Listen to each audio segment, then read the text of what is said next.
Hello నమస్తే welcome to Telugu 360 trending today.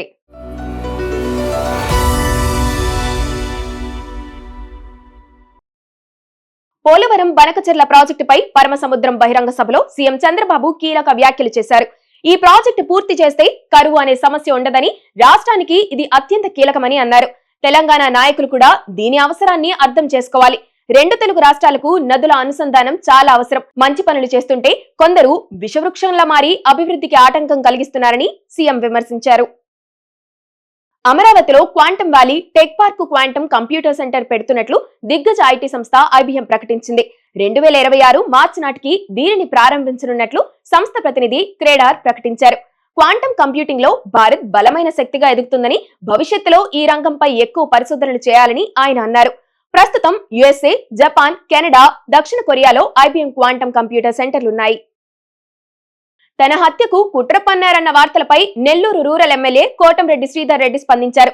తనను చంపితే కోట్ల రూపాయలు ఇస్తానని ఎవరో చెప్పారో పోలీసులు తేల్చాలన్నారు.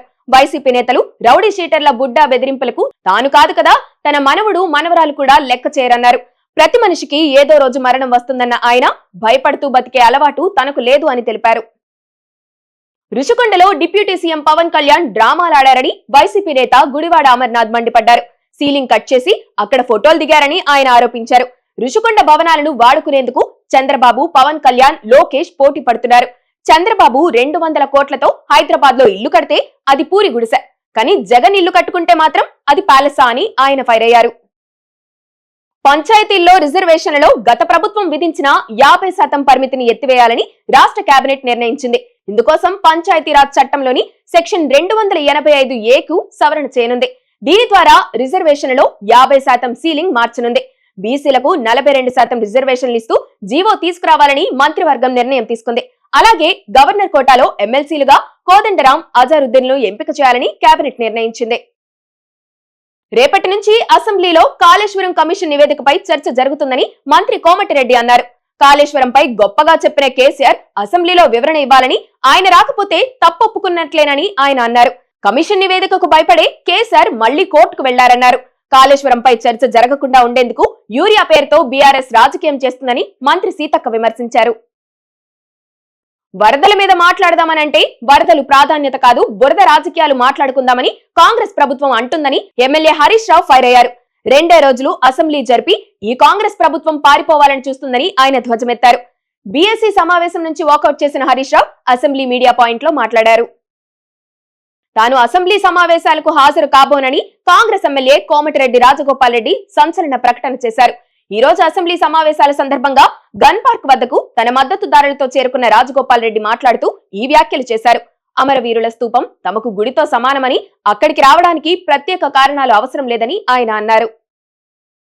భారత మాజీ ఉపరాష్ట్రపతి జగదీప్ ధన్కడ్ రాజస్థాన్ మాజీ శాసనసభ్యుడిగా తనకు రావాల్సిన పెన్షన్ కోసం దరఖాస్తు చేసుకున్నారు.